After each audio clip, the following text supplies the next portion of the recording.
Welcome to another GC Basic demonstration for the 16F legacy chip family. Legacy chip family, I'll keep repeating this, is the older chips that typically do not have PPS or CLC. And that is quite important because people get confused having to use peripheral support or PPS, and these do not have PPS, hence this set of videos. So now what we're going to do is be using part 5, using a digital input. We've been using analogs, ADCs, and some LEDs as outputs, but now we're going to use some inputs. So like and subscribe to the video, let the video run all the way through. The metrics are very important, let me reassure you. Number 5. Let's get straight into it. I'm assuming you've installed the software, you've got your programmer running, you have a PIC attached, you have some LEDs, 4 in particular, you have a pot, and now you have a switch. I'm going to tell you where they're connected to in a moment. This is the board I'm using. Very nice board, lots of capabilities, lots of red things. This is from the PDF. And at the bottom, number 7, there's a load of switches. Number 9, some LEDs. Number 6, middle towards the top, is a potentiometer, and I've got a chip installed. Here is the actual board. I'll just zoom out for you. Push that. That's the board operating. The LEDs are rotating. And we left it where the potentiometer was controlling the speed. So what we're going to do is have a switch. We're going to put that switch on RA4. RA4. If you're playing along at home, just connect up RA4. 1K.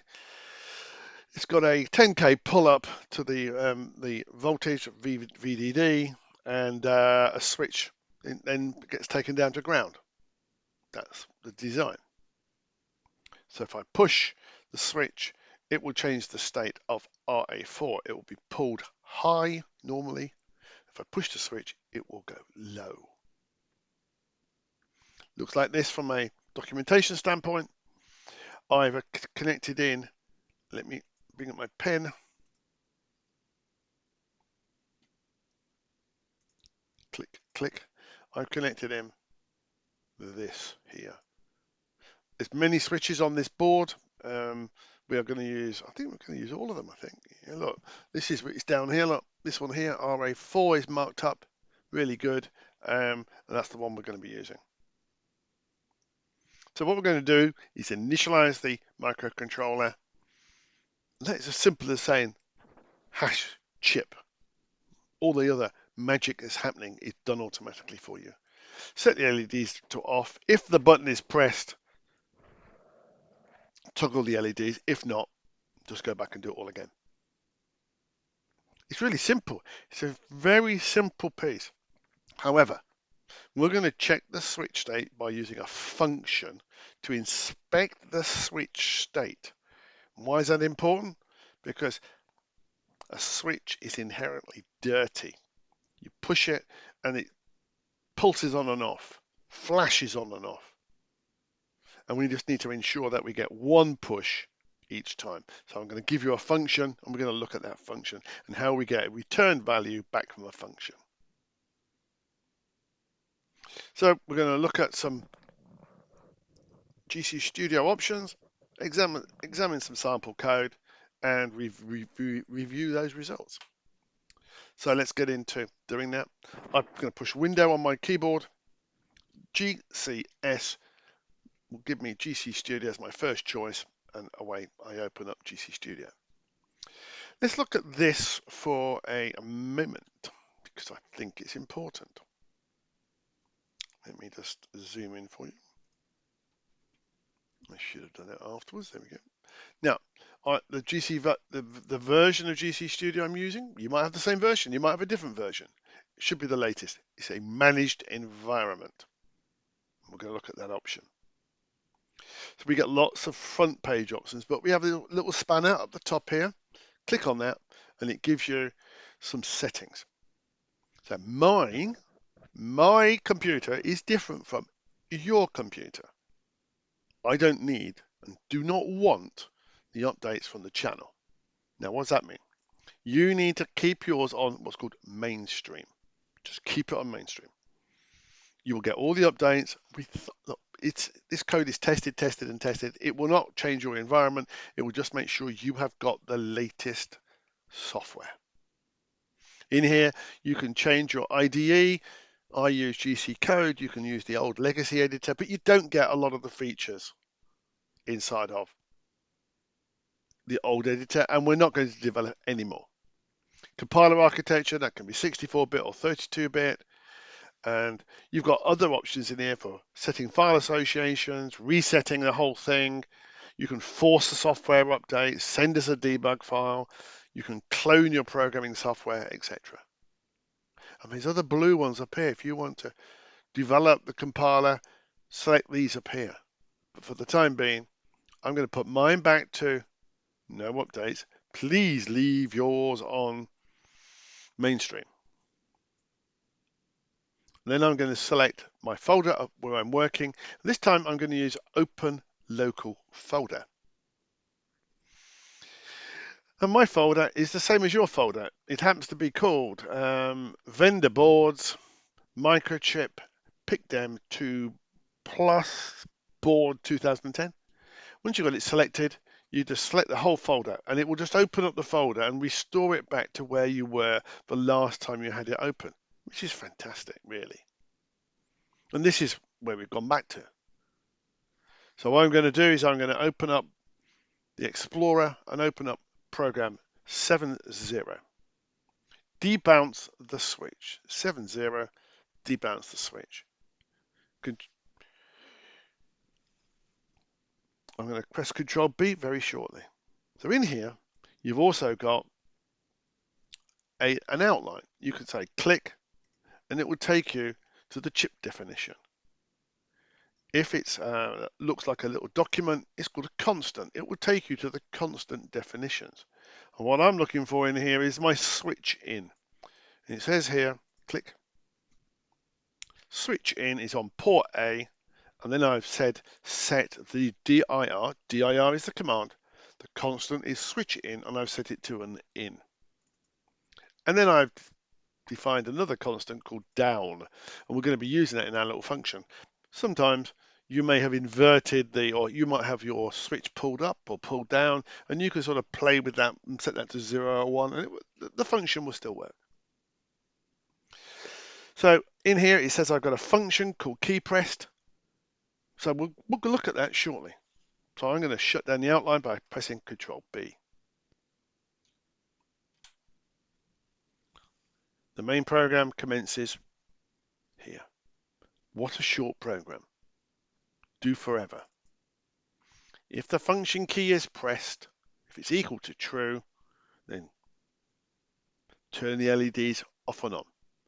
Let's program it by pressing function key F5. You can take any of the other options in function key F4 or any of the icons, and we'll look at that in Zen mode. Zen mode for me is when I have it like this, by the way. I can see all the things at the same time. It's just programmed it. And we'll get the LEDs have stopped flashing. Look, if I push this button, push and release, the LEDs change state. Let's zoom in. You won't be able to see me press the button because that's the limitation of the camera.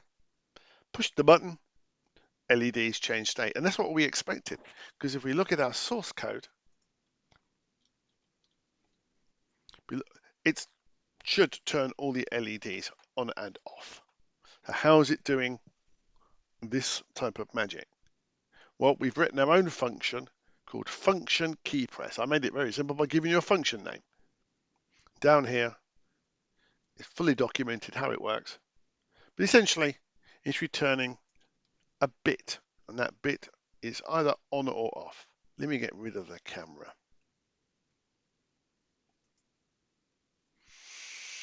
So it's got a function, and a function has an end. Let's just go straight to the end so that we know how it's structured.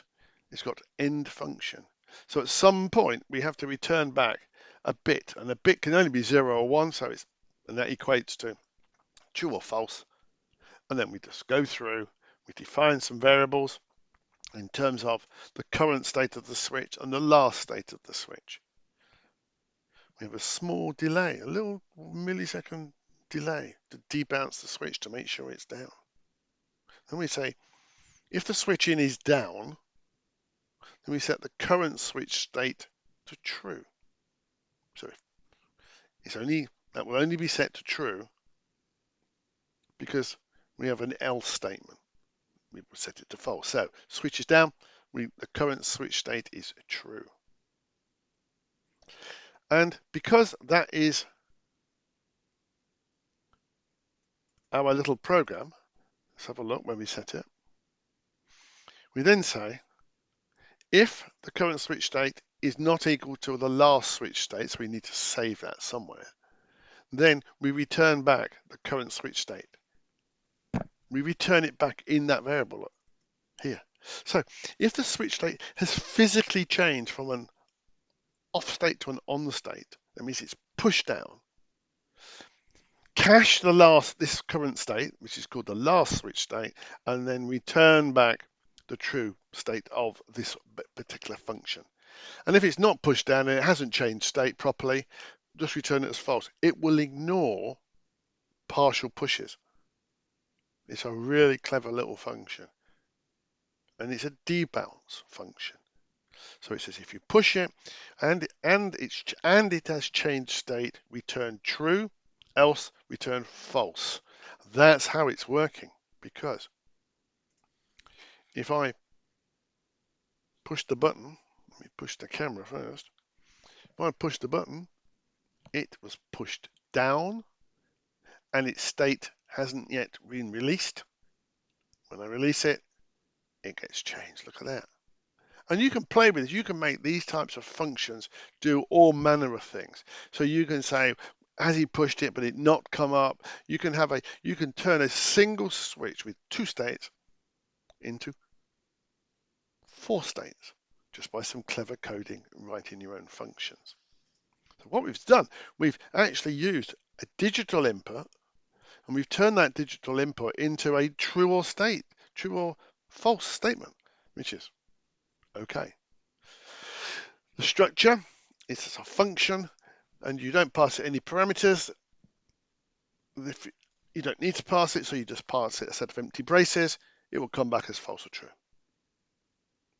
So very simple to use a button press and do debouncing as well. I'm just going to check I've got no more code to walk through. No, we're going to move on to other functionality later. So I'm going to go back to the PowerPoint and sign off.